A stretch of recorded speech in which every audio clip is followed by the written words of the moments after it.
Abri então a vidraça, e eis que, com muita negaça, entrou grave e nobre um corvo dos bons tempos ancestrais.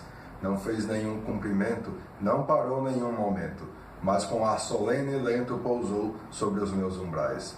Num alvo busto de Atena que há por sobre meus umbrais, foi e pousou e nada mais. Vocês já passaram pela experiência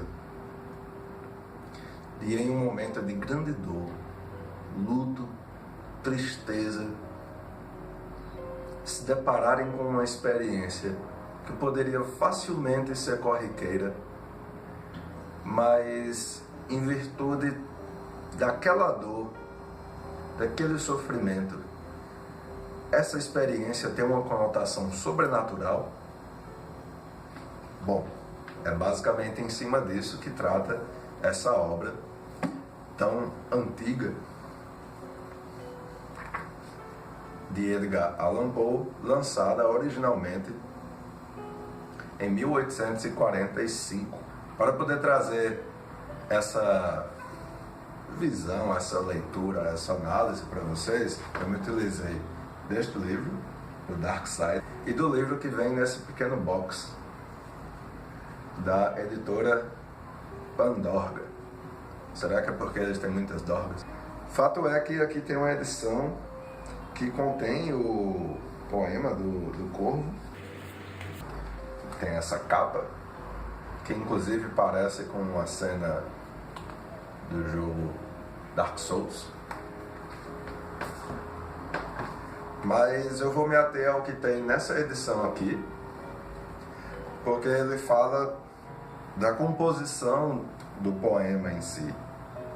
E é interessante que, pela forma como ele fala, ele começou pelo final. Ou seja, ele já tinha uma noção mais ou menos de como ele queria que andasse o poema, a poesia, e ele queria que adquirisse uma conotação sobrenatural em cima de algo meramente natural. Então, um evento que poderia ser incomum, porém natural, apenas pelo fato de que está chovendo torrencialmente fora da casa do protagonista e uma ave está lá levando chuva. Ela tenta entrar na casa, fica fazendo sons na janela dele, na porta dele, e quando ele abre, ela entra assim tumultuosamente e pousa sobre o busto da deusa lá, da deusa Atena, como diz aqui, muito embora em algumas versões ele chame de deusa Palas, que inclusive é a que está na versão original, quando ele fala que o corvo entrou na casa dele, apenas para citar o trecho específico, ele diz assim: me perdoe se o inglês tiver ruim, but with me of Lord or Lady, perched above my chamber door, perched upon a bust of Pallas, just above my chamber door, perched and sat, and nothing more. Então, ele fala que é Pallas, algumas traduções falam que é de Atena. Fato é que existem aqui nessa edição duas traduções, uma de Machado de Assis, de 1883, e uma de Fernando Pessoa, de 1924. Particularmente, eu gosto mais da de Fernando Pessoa e da que tem nesse livro aqui, porque apesar da leitura de Poe ser, digamos assim, um inglês mais rebuscado, que acaba exigindo um pouco que a tradução venha com essa densidade linguística maior, eu ainda prefiro tanto a de Fernando Pessoa quanto a da edição lá da Pandorga. Muito embora, assim, a galera que curta um português mais clássico possa gostar mais da versão de Machado de Assis. Então, só para citar um trecho aqui para vocês, esse aqui é um trecho da versão de Machado de Assis, é um dos últimos. Profeta, ou que quer que sejas, ave ou demônio que negrejas, profeta sempre, escuta, ou venhas tu do inferno, onde reside o mal eterno, ou simplesmente náufrago escapado, venhas do temporal que te há lançado, nesta casa onde o horror o horror profundo, tem os seus lares triunfais. Dize-me, existe acaso um bálsamo no mundo? E o corvo disse, nunca mais. Esse mesmo trecho, na versão de Fernando Pessoa, está assim escrito: profeta, disse eu, profeta ou demônio ou ave preta, fosse diabo ou tempestade quem te trouxe a meus umbrais, a este luto, a este degredo, a esta noite e este segredo, a esta casa de ânsia e medo, dize a esta alma a quem atrás, se há bálsamo longínquo para esta alma a quem atrás, disse o corvo, nunca mais.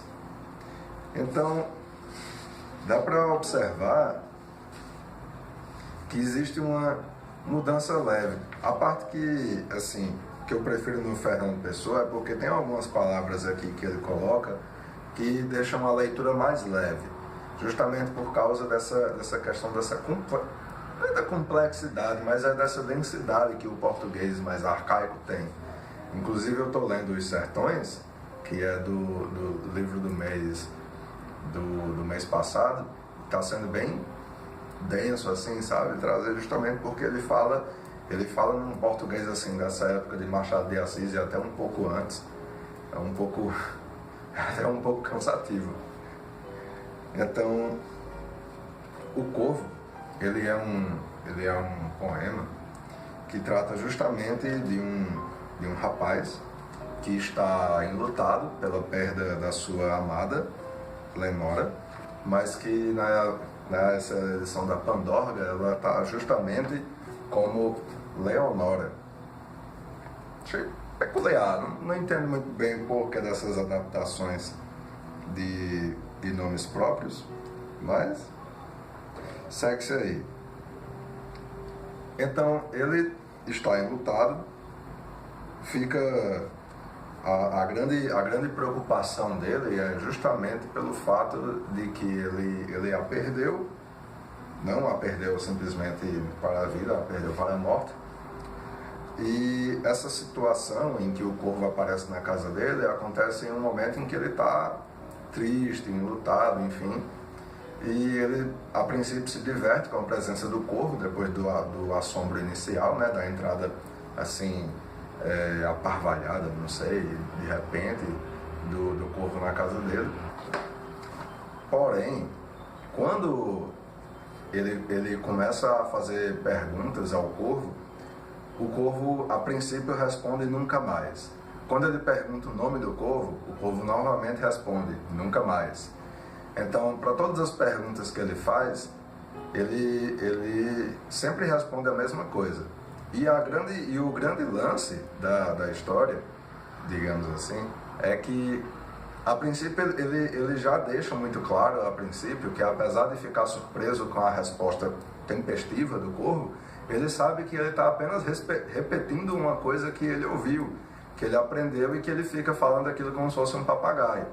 Sendo que, ao longo do tempo, ele vai fazendo perguntas mais sérias e a resposta do corvo vai deixando ele atônito, vai deixando ele surpreso, ao ponto de deixar ele assustado e ele começar a fazer perguntas relacionadas à amada perdida dele, para saber se ela está no paraíso, se ela está num lugar bom, e a resposta nunca mais, nunca mais, nunca mais, vai deixando ele cada vez mais preocupado, vai deixando ele cada vez mais assustado.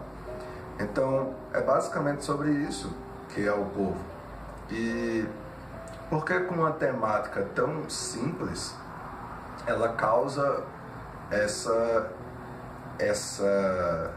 impressão assim tão palpável, tão assim arrebatadora, vamos dizer dessa forma. Creio eu que porque na época que ele foi lançado não haviam textos nesse sentido. E ainda hoje realmente eu não acho, pelo menos, muito comum. Ou você tem histórias de horror, terror, suspense, mistério, que envolvem fatos reais ou apenas coisas reais, palpáveis, ou você tem histórias puramente voltadas para o sobrenatural, né? Mistura dos dois, uma situação dessas aí teria um cunho sim sobrenatural. Nessa situação aqui, o grande lance da história é que ele faz com que um acontecimento que poderia ser corriqueiro, que poderia ser comum, toma uma conotação sobrenatural por causa das circunstâncias emocionais do narrador. Então, sendo ele próprio o narrador da história, fica muito palpável esse sentimento que ele tem para o que está sendo trazido. Então, é basicamente isso que eu queria falar sobre o Conto do Corvo. Existe, aproveitando o ensejo, existe um filme. Existem duas referências que eu estava querendo trazer aqui para vocês.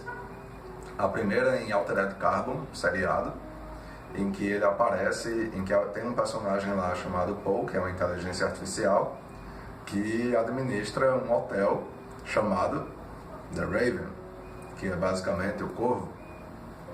E existe um filme chamado The Raven também, 2012 ou 2011, que é bem peculiar, que mostra uma série de assassinatos acontecendo exatamente da forma como eles acontecem em histórias de Poe. O Edgar Allan Poe, ele é um personagem, ele é o protagonista da história. Ele começa, a princípio, a ser acusado pelos assassinatos justamente por serem em cima dos escritos dele, mas depois é descoberto que não é ele o assassino e ele vai ajudar nessa caçada em busca desse assassino. O filme é bem interessante, ele é como se fosse uma recontagem fictícia da história de Edgar Allan Poe. Eu vi algumas críticas negativas com relação a esse filme e tal. Eu achei interessante pelo fato de ver a coisa palpavelmente. Para quem é fã, para quem gosta, vale dar uma olhada, nem que seja pela curiosidade. E é isso aí. Eu espero que tenham gostado. Se gostou, deixa o like aí, compartilha para espalhar a palavra de Edgar Allan Poe, como sempre. E nos vemos nos próximos vídeos. Boas leituras.